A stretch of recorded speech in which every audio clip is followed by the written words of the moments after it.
بسم الله والصلاة والسلام على رسول الله وعلى آله وصحبه أجمعين. رب اشرح لي صدري ويسر لي أمري واحلل عقدة من لساني يفقه قولي. Assalamu alaikum, everybody. Thank you so much for joining us today. We have someone who needs no introduction. Sheikh Tariq Musleh is with us today. Thank you so much for joining us, Sheikh Tariq. It's my pleasure, alhamdulillah. Jazakumullah khairan. وإياك. Um, today's topic is tawakkul, which I think couldn't have come at a better time, subhanAllah. Um, when it comes to, connecting all of these concepts to Ramadan, we could talk about anything from Islam, from the Quran, because Ramadan is like the month of replenishing our Islam, right? So tawakkul is one of those things I think we tend to build even in the month of Ramadan because of the tight connection we have with Allah, the practices, the enhanced, quality of our salahs, the quantity of our salahs, the fasting, all of these things. And so today we want to talk about tawakkul, especially, in light of what's happening in Gaza. They've been a great example to us of what tawakkul looks like. And subhanAllah, I find myself, just because from watching all their videos, I find myself when something's bothering me or I'm having a hard time, every now and then I'll hear Hasbi Allah wa ni'mal wakil come to my head. It just pops into my mind Mm. because of the level of exposure, we've had to these beautiful reactions. May Allah relieve their difficulty, Ya Rab. But even just conditioning ourselves by seeing it over and over and over, we're able to adopt that and learn from them. Mhm. So let's start with just defining what tawakkul is. Absolutely. Bismillah ar-Rahman ar-Rahim. Alhamdulillah wa salatu wa salamu ala Rasulillah wa ala alihi wa sahbihi wa man wala. First of all, it's a pleasure to be here, alhamdulillah, with all of you, with all of the listeners, and our community is incredibly blessed to have leaders like Ustada Amani who organize programs like this and have allowed us to be in anticipation of Ramadan for so long and to revive this prophetic tradition of preparing for Ramadan from the ending of a Ramadan till that next Ramadan. And what a beautiful sunnah that is to be revived. So many of Hmm. us just find ourselves the night before Ramadan, just like, oh, tomorrow's the first day of fasting. Tomorrow begins the withdrawals from coffee and caffeine.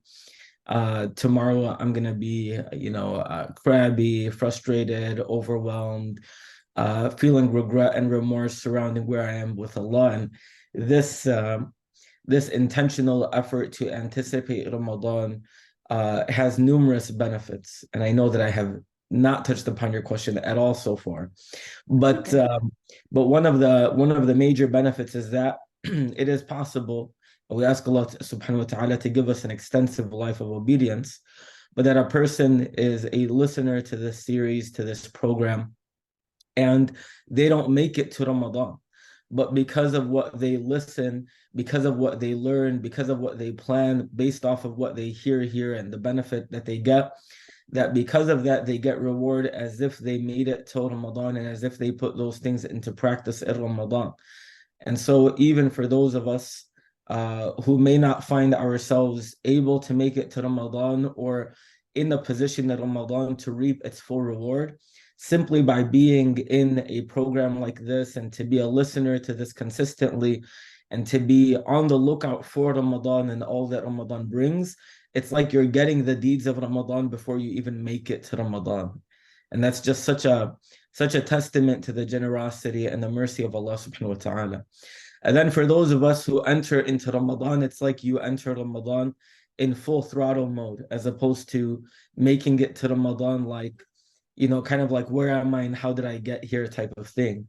Um, but all of this to say, this is an incredible effort by a wonderful leader of our community and someone that I'm always benefiting from and appreciative of.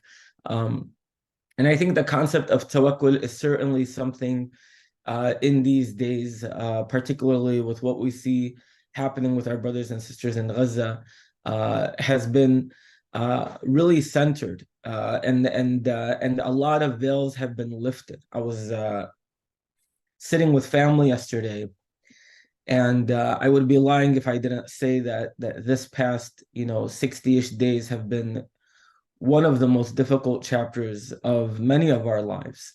It certainly has, and very, very rarely will I have the opportunity to be with very close people and just have the opportunity to put all the guards down and process the the difficulty and the pain of all of this. And we ask Allah subhanahu wa ta'ala to make it easier for those who are suffering. And one of the things that Ustad Amani will tell you is that there's, obviously in the spirit of transparency, we'll say that one of the challenges that we face is that we're witnessing trauma and it's traumatizing us. And then we feel guilty to acknowledge our trauma as trauma because what is our trauma in comparison to theirs? And that leads to a sense of disqualifying and discrediting of your own emotions. But that discrediting and disqualifying of emotions means you're not sitting in your emotions, you're not acknowledging your emotions, you're not processing your emotions, and then you're not recovering from your emotions.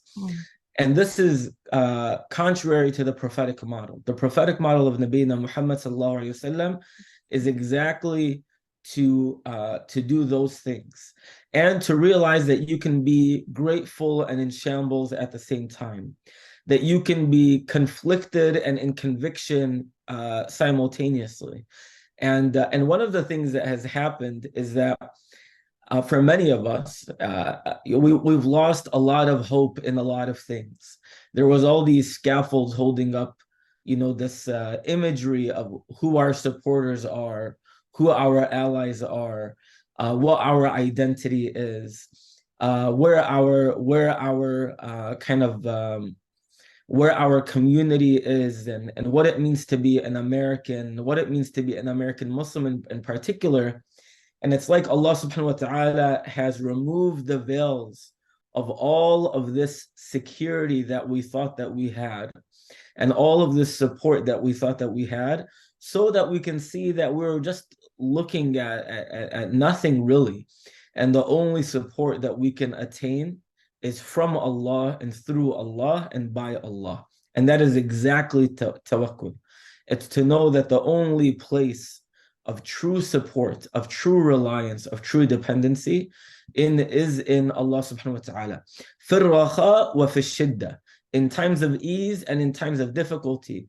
And there's this deception that says, in this particular situation, the only one that can help me is Allah. In these other situations, my mother can help me, my father can help me, world leaders can help me, my money can help me, my education can help me, my degree can help me, my spouse can help me. But in fact, in reality, all of those, alternative sources of help are a deception if we don't realize that they're only able to help us if Allah Ta'ala helps us through them.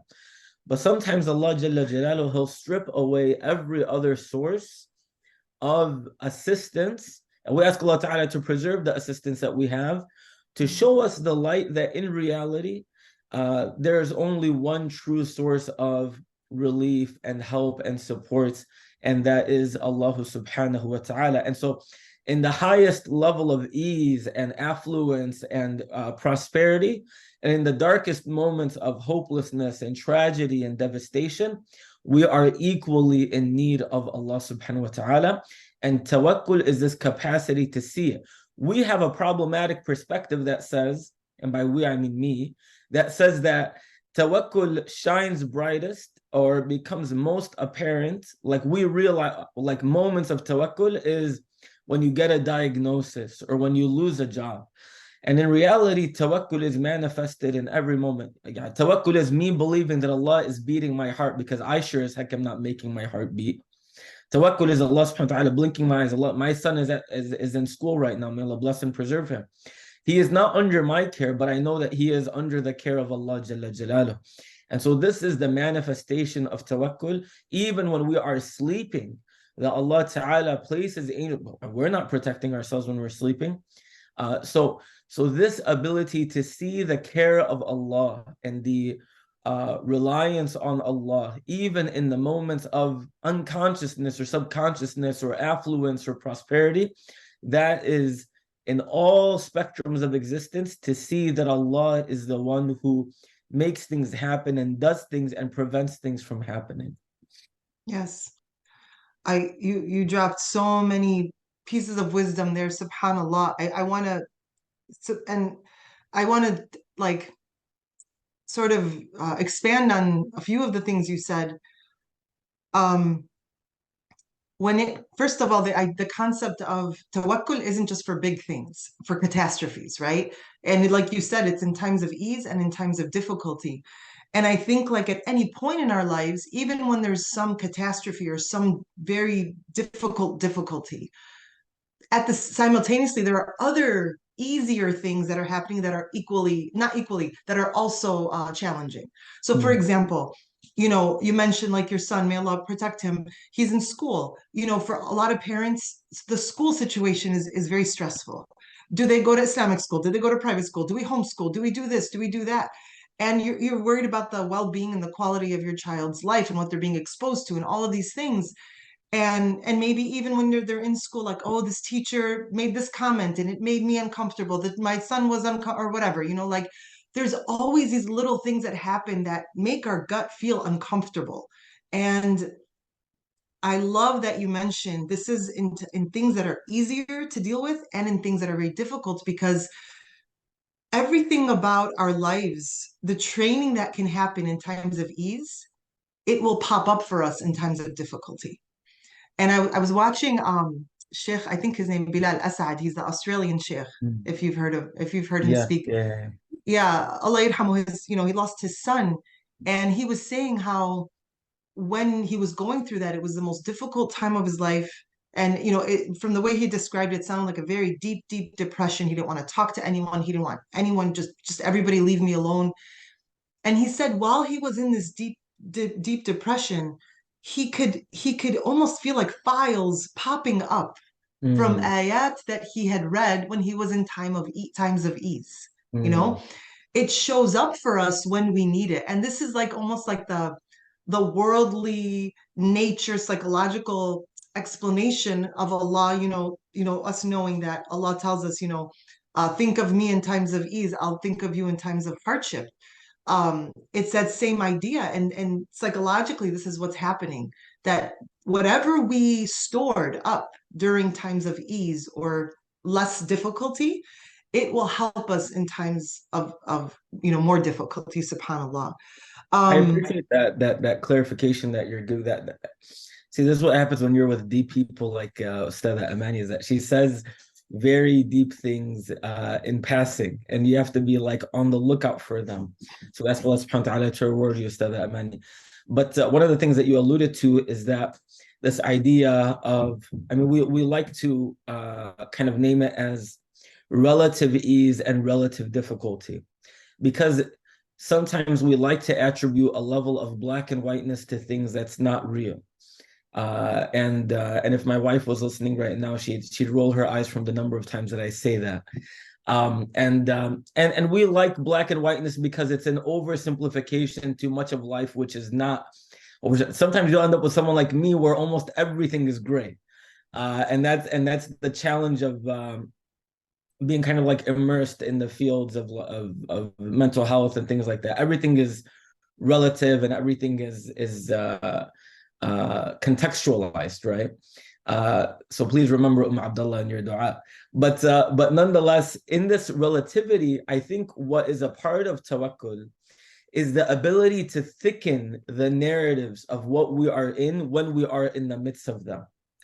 It reminds me of a story of one of the companions who lost, subhanAllah, simultaneously lost one of his limbs, like I think one of his legs, and lost one of his children.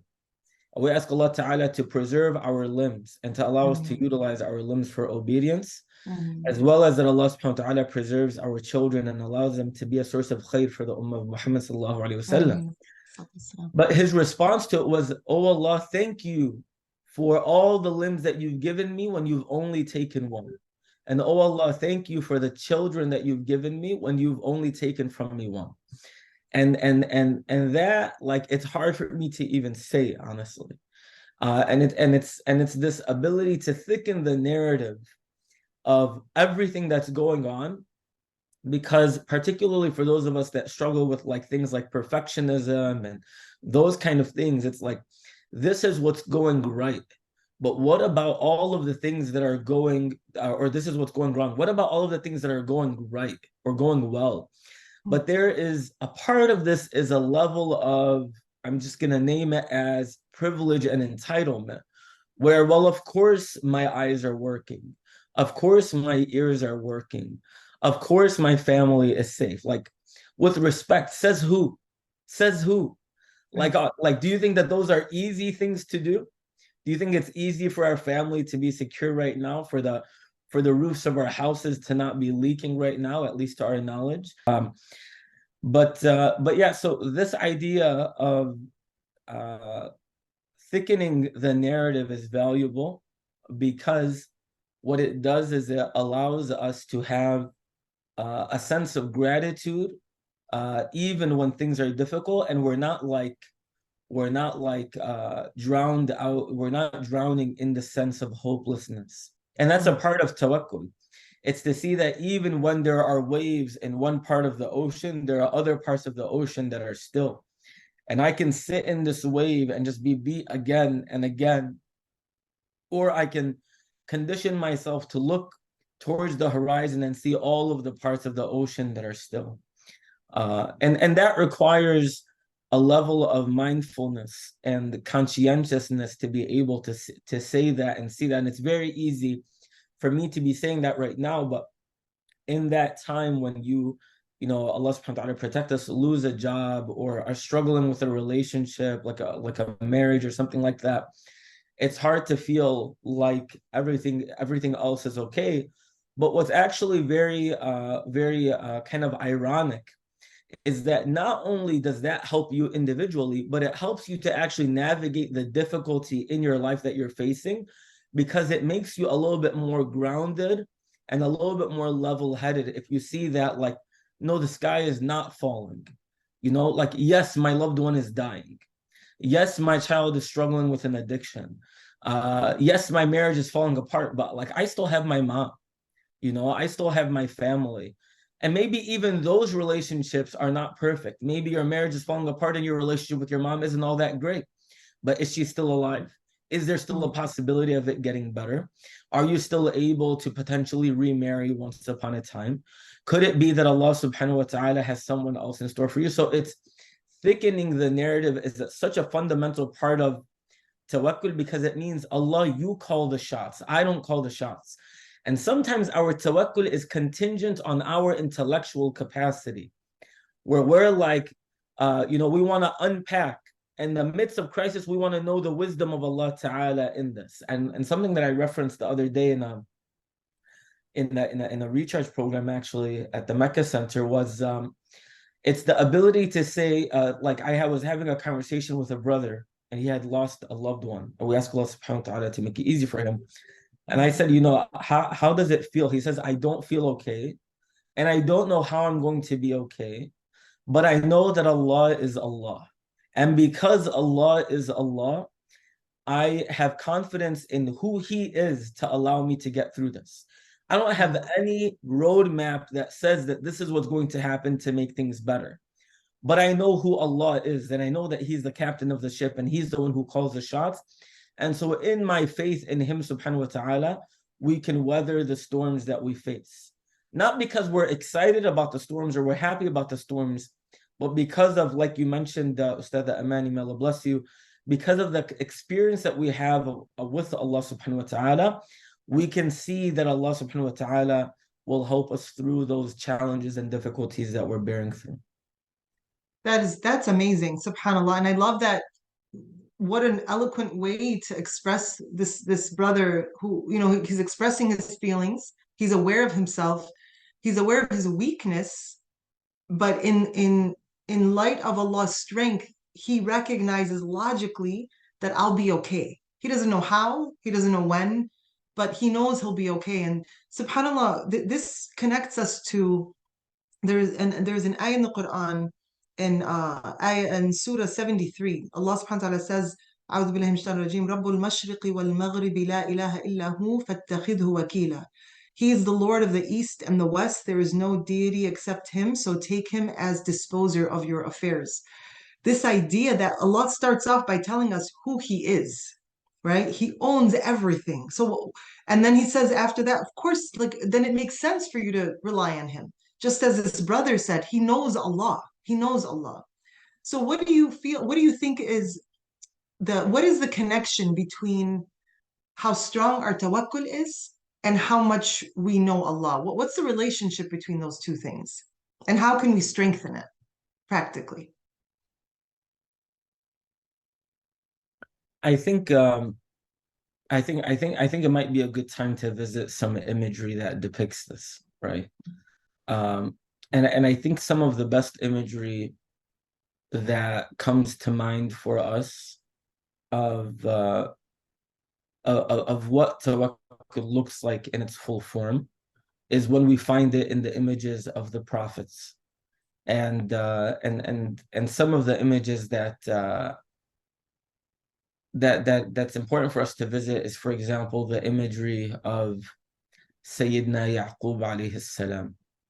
And Sayyidina Yaqub alayhi salam allows his son to go, Yusuf, to play with his brothers. And Sayyidina Yaqub alayhi salam feels that his children have betrayed him and their brother, and they come back with this falsified evidence, with the garment stained with the blood of an animal. Akramakumullah, may Allah honor you. And Sayyidina Yaqub alayhi salam is in complete devastation. And it's hard to talk about because it feels like we're talking about the people of Gaza, honestly. And he's in a sadness the likes of which yani, is indescribable in words. And he's, sometimes one of our biggest misconceptions is that we feel that to trust in Allah dismisses our humanity. And trusting in Allah subhanahu wa ta'ala does not dismiss humanity, it amplifies our humanity. It in fact allows us to feel fully. And so Sayyidina Yaqub alayhi salam is in absolute devastation. He's heartbroken. He's missing his son. He's worried about his son. He may not even fully know the status of his son, dead or alive, hidden, buried. Only Allah Ta'ala knows, but he says he continues to have this hope that isn't rooted in anything worldly, if you notice. And this is the secret of tawakkul. It's not rooted, all worldly indications are that Yusuf is gone. Yusuf is dead. Yusuf is no longer alive. There's no worldly indication that he's alive. But he's crying so much so that he loses his sight. And he's crying so much so, and he says, إِنَّمَا أَشْكُو بَثِّي وَحُزْنِي إِلَى اللَّهِ, that I share my anguish and my sadness and my frustration and my helplessness with Allah. And as a result of that, وَأَعْلَمُ مِنَ اللَّهِ مَا لَا تَعْلَمُونَ, because I go to Allah in the midst of my sadness, my worries, my anxieties, my heartbreak, my trauma, because who I retreat to in those moments is Allah, because of that, I know from Allah that which you know not. Mm-hmm. And that is the what we refer to as thamarat tawakkul, the fruit of tawakkul. The fruit of tawakkul is that the one who comes to Allah in the midst of tragedy and difficulty, Allah subhanahu wa ta'ala allows them to be able to see things that the naked eye doesn't see. بِبَصِيرَتِهِمْ وَلَيْسَ بِبَصَرِهِمْ, with the sight of their hearts and not the sight of their eyes. And so this image, I wanted to sit with it for a moment because what it showed to me was a person who trusts Allah, but in their trust in Allah, it did not desensitize them from the heartbreak, the sadness, the devastation, the even the conflicted feeling And their tawakkul in Allah earned them the ability to have a hope that was not worldly circumstantial. Like when we witness or grounded in the circumstances of the world is what I mean to say. So like when you look at the images of Gaza, for example, and you look at the response of the world, if our hope was placed in the world, with respect, there's not really much. You can have hope maybe for a minute. Yeah, there's a lot of like really good people doing good things. And we ask Allah subhanahu wa ta'ala to bless them and to accept from them. But when you remove the world as the basis of goodness or the basis of justice, and you bring Allah ta'ala into the equation, you're flooded with hope because now people are becoming Muslim. Now people are becoming aware of a cause. Now people care about something that for the longest time they were apathetic about. Now we're finding ourselves retreating to the book of Allah subhanahu wa ta'ala. Now we're seeing that those people that were deprived of water are drinking from the fountains of Jannah. Those people that were under siege are already around the throne of Allah subhanahu wa ta'ala. And so your lens broadens and thickens in a way that you're seeing in dimensions that this world doesn't have. And how much worth does the dimension of this world really have? So one of the things that tawakkul earns us is the ability to see beyond the lens of this dunya. And that is one of the greatest thamarat or one of the greatest fruits of tawakkul, is that you see beyond the scope of this world. And that's why Sayyidina Yaqub alayhi salam, he says, وَأَعْلَمُ مِنَ اللَّهِ مَا لَا تَعْلَمُونَ. The second thing that I'll highlight is the image of Sayyidina Ibrahim alayhi salam that I refer to often. And probably if Ustadha Amani had a nickel for every time she heard me say this, she'd have a lot of nickels. We ask Allah to increase her and us in wealth.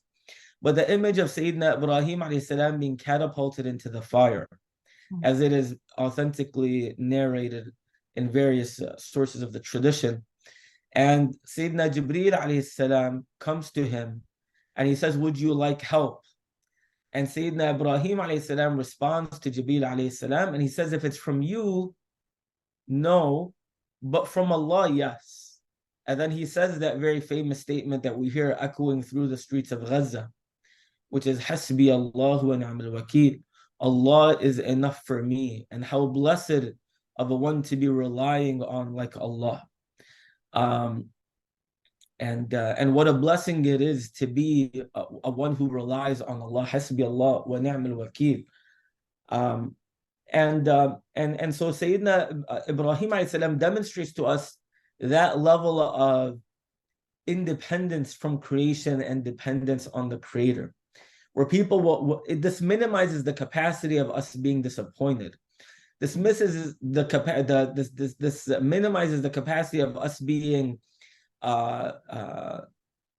misused and abused and taken advantage of, because it says that I'm going to have boundaries with creation because there's only so much that creation, even the best of them and the most sincere of them and the most righteous of them, there are certain things that I cannot expect from them. And when I don't have those expectations in them, I then protect myself from being disappointed in them. But it allows us then, through tawakkul, to minimize the tension between us and creation, because we're retreating to Allah to get things that only Allah gives us. And so therefore, when my spouse disappoints me, it's okay, because at the end of the day, there's only so much that he or she can do for me. When my family disappoints me, when my friends disappoint me, when my job disappoints me, there's less of a hit on the soul and there's less of a shakeup of my existence, because I wasn't it wasn't as much of a factor for me as I had developed a dependency on it for. You know what I mean? Sheikh Tariq, can I ask you something regarding that? I don't want to forget Please. because this is really important. Um, I love, as you're saying that, I could feel myself just being relieved of that expectation internally, because just thinking, yeah, that's true. Like the more I rely on Allah, the less I need from others, and therefore the less, like the expectation I have of this person or that person, I can let go of it and just be okay. Um, but we know that it's obviously, you're a therapist. We know that getting help from people is also okay. So what is that balance between, like, something happened at work or something happened at home, and I want to reach for the phone and call that one person, that my go-to person, who makes me feel better, who listens to me, who maybe even gives me good advice, versus first I go into sujood or pray 2 rak'ahs. Like, what's the balance there? And how can we bring ourselves to really make Allah our number one go-to? Where, like, Mm. He is our first. And then, whatever else we do is secondary. And that's, then we're able to even benefit more from all the other secondary help. How do we balance that and make that switch? I think it's okay for that to have a level of like flexibility to it. Because part of the way that Allah subhanahu wa ta'ala, you're beginning to see why the grayness is highly problematic, right? Oh no, I It's live in gray, so it makes okay, sense to me okay, completely. alhamdulillah. Yeah. So in a sense, there are going to be times when, because Allah subhanahu wa ta'ala created us as insan, as human beings. And part of insan is that we want mu'anasa. Mu'anasa is like camaraderie, companionship, just a community, that kind of thing, right? There's a better word for it in English, but I can't find it. Um, but mu'anasa is something that is part of our tab'a. It's part of our nature. And Allah Ta'ala created us in three components: the mind, the body, and the soul. And there are times when one of those is distressed more than the other. And generally, the way that the body is recovered is that the body is created from dirt. And so nature recovers the body, being exposed to the creation. So we like to go to places like Hawaii and Sedona and those type, California for me. Like, we like going to places like that because by being in nature, the body recovers. And when the body recovers, people are like, oh, it doesn't recover my body, it covers my soul. You're able to recover, your soul is at more rest because your body is at more rest, because you're going back to a source of your existence. But why do we get those weird, like, post-vacation blues? Why do we get those, right? Because even if your body recovers, if your soul hasn't recovered, then when you come back, it's going to be amplified that there's a part of you that hasn't been treated. It's like when you take an antibiotic and then you realize that there are parts of you that, like, have not been treated for a long time. Like, you're only giving one layer of the medication, right? And so the soul needs a recovery, then the mind needs a recovery. So when we're doing a check-in on our wellness, it's important for us to check in on our mind, body, and soul. Okay. I took like 5 steps back, but we'll get to the question, I promise. Now, when I check in, does my mind need rest, or does my soul need rest, or does my body need rest? Know that Allah Ta'ala, from His generosity, He's given us in all three of these 3 ways, in each of these three, given us 3 ways for us to recover with ourselves, with creation, and with the Creator in each of those capacities. Because Allah Ta'ala is diversifying our toolkit so that whether you are alone or in community, you are able to recover in all 3 of those areas. And this is from Allah Ta'ala's mercy upon us. And so, not feeling like there needs to be a rigidity to what recovery looks like. Sayyidina Musa alayhi salam asked for Harun. The Prophet alayhi salam was gifted both Khadija and Abu Talib and Sayyidina Abu Bakr radiallahu ta'ala anhu, and many of the other companions. Having a level of connection, and even if we utilize the word dependency on creation, does not dismiss the Creator from the equation unless you ignore the fact that the creation can only aid you through the permission and the will and the decree of the Creator. But if you're aware that even my spouse, my children, my loved ones, my car, I need my car to get to work, but it is only by the will of Allah that my car gets me to work. Because if Allah Ta'ala wants, I can have the fastest car, the fanciest car, the most luxurious car, the most high-end car. But if Allah wills that my car not get me to work, then there's nothing in the world that can allow my car to get me to work.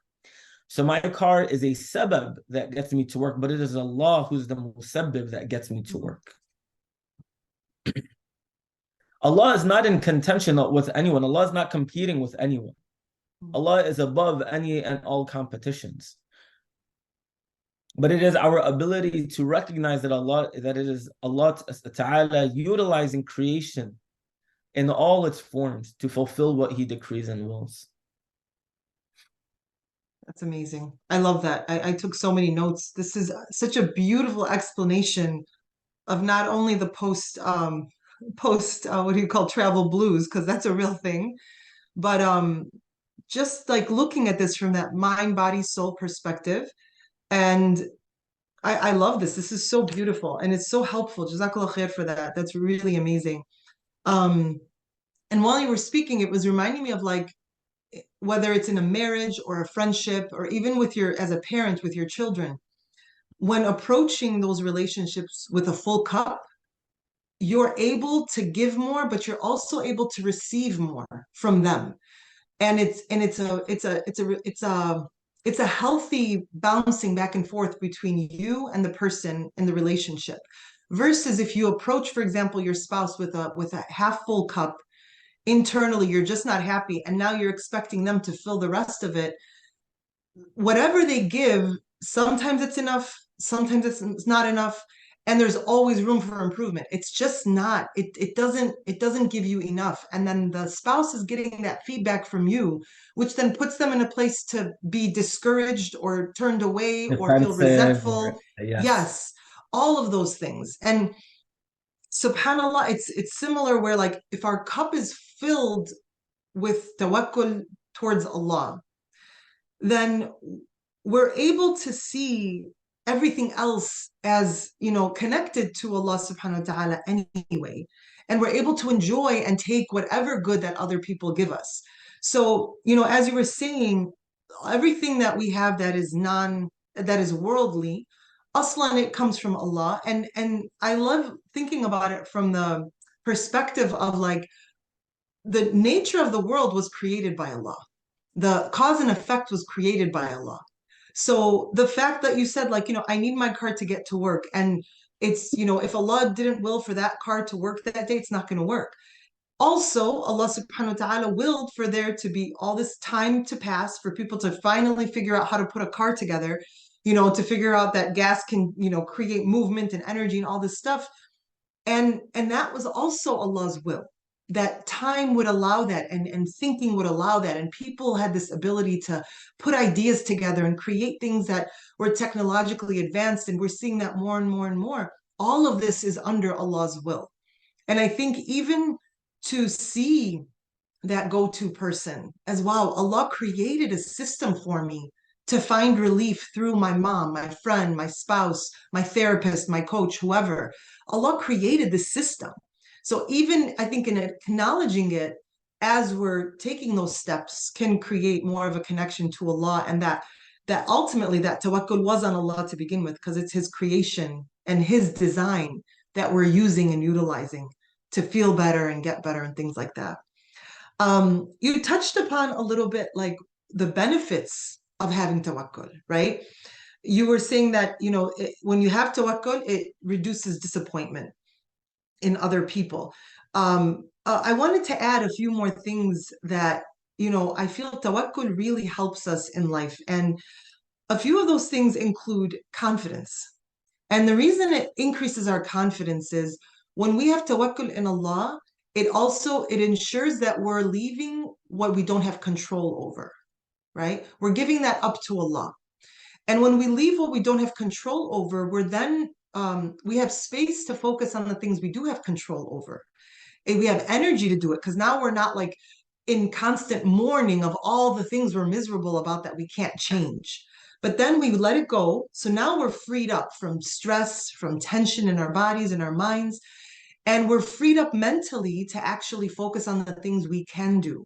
And when you can do something, you start progressing, you start doing better, and you realize, wow, I can do this. I have ability that Allah subhanahu wa ta'ala has blessed me with. The other part I think that is one of the major parts, is relief of stress. Just feeling this inner peace that literally money can't buy, right? We see this across the board. This is not a secret. We know that, the richest people, the most quote unquote successful people can take their lives. And the most, poor people or people who have nothing or whatever, they can be the happiest people in the world. And so inner peace is really at the core of, Pepsi commercials. It'll make you feel good if you buy this product. And what is feeling good? It's finding some kind of happiness or ease internally. I And actually, yeah, no, I apologize, Ustad. Go ahead. My no, apologies. that's okay. No, I also have recently been kind of battling. Uh,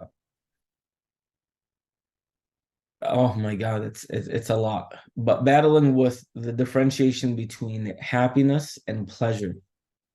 And I think part of the misconceptions of Western culture is that those things are this is my new thing, by the way, Ustad Man. He's just hate on Western culture and it used to be a hate on social media. Now it's, and not because Western culture doesn't have a lot of good in it, but because we need to realize that for particularly those of us who were blessed to be born and raised in America, even when we have no issue being critical of Arab culture and tearing it to pieces. And we need to be fairly capable of being critical of Western culture. And that doesn't make us any less appreciative of the goodness that this culture brings. But I think that for a lot of us, see, this is me on my soapbox again, that there was a little. We grew up around some level of an inferiority complex where we couldn't be critical of it because we grew up around a very white-centered, American-centered, like that was the normal. Like, I don't know what Yeah, that means. yeah. So being critical of it, I think is very healthy. I actually think it's fully American in the best interpretation of what it means to be American. So in that spirit, I like to push back on some of the subconscious thoughts that I think we may have embedded within us. And one of those um, is the lack of nuance in what we interpret happiness to be versus pleasure to be. And pleasure in and of itself is not it's not deep, it's not rich, it's very sathi, right? It's like the pleasure, it's in Arabic, it's ladha. Mm, Ladha is like taste, and that's what pleasure is. And it's from the tip of your mouth to the back of your throat. That's the extent. After that, it's just calories and filled weight loss plans, right? So like that's the extent of pleasure. Whereas happiness is deep. And generally, happiness comes after obstacles and challenges and difficulty and sacrifice and discipline and the likes. Whereas pleasure doesn't necessitate that. It could come after that, but it doesn't necessarily come after that. And I think that when we differentiate between those two, we can see that what our tradition generally calls towards is happiness and not pleasure in its sathi sense, in its surface level sense. And that doesn't dismiss the presence of pleasure, but it makes it not the goal. The goal is happiness, mm, contentment, and sa'ada. Al-qana'a wa sa'ada, happiness and contentment, which is very different than like ladha, which can even be attributed to like shahwa, mhm. right? Like desires, particularly lowly desires and human desires.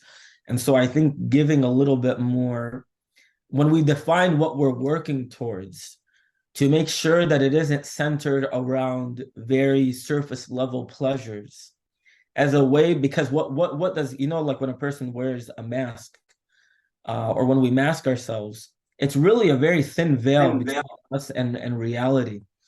And it's important to know that we are often masking our stresses and our sadnesses through pleasures.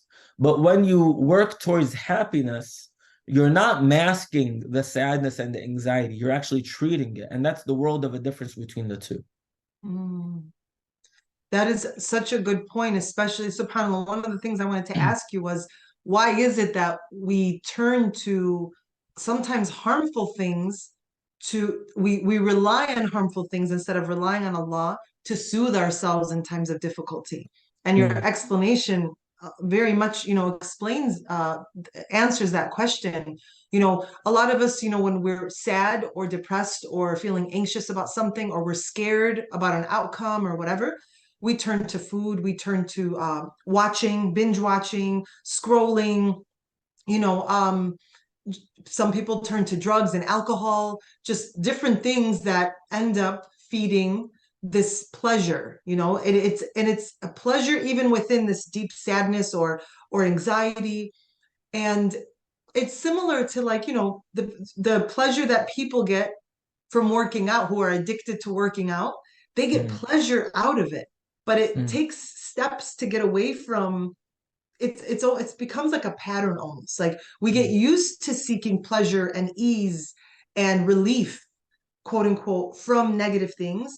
But if we can come over here, if we could start moving away from that and get closer to seeking pleasure and relief from things that are actually fulfilling and create contentment and happiness, then that becomes our new norm in our mm, bodies and in our minds and in our hearts. And that's what we start leaning towards. And you'll hear these stories from like the Sahaba about like how happy they were that they got to pray so much, or how happy, or even in our time, there are youth and older women. I remember certain older women in my family who, when they couldn't fast in Ramadan, or like they knew they wouldn't be praying on the 27th, that they'd be bawling their eyes out. It's not easy to stay up all night and pray, and it's not easy to fast in Ramadan, but people would get devastated over this. And subhanallah, it's a rewiring of our hearts and of our nervous system to become inclined towards fulfilling ourselves properly. And so, even tawakkul, I think it falls under this, that in order to it's a training of the self, of the nafs, to find peace in tawakkul. We have to start moving away, even little by little, from things. First of all, becoming honest about what is actually replacing our tawakkul in Allah. What have we replaced it with? To become aware of it and to become honest, to be honest about it without shame, just like as an observer, like, what am I doing? Oh, I'm doing this. I'm spending too much time here. Maybe I'm backbiting to make myself feel better, right? That a lot of times that feels like an instant sense of relief, and then sometimes it feels like guilt afterwards, just like, overeating, subhanallah. So what is it that I'm doing to feel like what am I relying on that's actually harmful for me? And how can I, why am I doing it? And how can I start moving away from it and more towards relying on these sources, starting with Allah subhanahu wa ta'ala, and then in other healthy ways, therapists, help, friends, exercise, movement, deep breathing, all of these things, journaling, that are actually beneficial and positive. And at the end of this whole process, whatever it is that we're going through, there's an end to it to some degree, right? And by the end of it, which builds on itself and creates other experiences, where do we want to be? What quality and what experience do we want to have had, that it put us in a different place? I don't know if that makes sense. But yeah, any thoughts? Well, I think you hit the nail on the, يعني, you hit the nail on the head. I think this idea of seeing seeing pleasure as or seeing happiness and contentment as something that we work towards في كل الأحوال. And I think that, while this might seem tangential from tawakkul, that's the fuel that tawakkul gives you. It's like Musa alayhi salam on that other side of the ocean, not knowing how he's going to get onto the other side, but it's the ability, like tawakkul fuels you to be able to be on the lookout for happiness in even the most unexpected and unanticipated of spaces. Mm. And I think that that level of optimism can sometimes be rooted in naivety, but that's not what our tradition calls to. That is an optimism that's rooted in a deep connection with Allah subhanahu wa ta'ala. And that's what we see with Sayyidina Musa alayhi salam as he crosses the sea. That's what we see with Sayyidina Yunus alayhi salam in the belly of the whale. That's what we see with Sayyidina Ayyub alayhi salam. Those are times that from a worldly sense, having an exit strategy or a place of happiness or contentment seems irrational, but it is not irrational because we aren't grounding it in the systems of the dunya. We're grounding it in Allah subhanahu wa ta'ala, which comes from tawakkul. So I think Yeah. that this was really insightful, and I'm very grateful for the opportunity to have had this conversation with you, Ustad Amani. Jazakallah khair, Sheikh Tariq. I feel like we could go on for another 3 hours. Literally. Really, because we barely touched upon, subhanallah. Jazakallah khair. I always appreciate your wisdom, your insight, and your ability to connect Islam to our humanity. Islam does that on its own, subhanallah. But people share the message of Islam in different ways.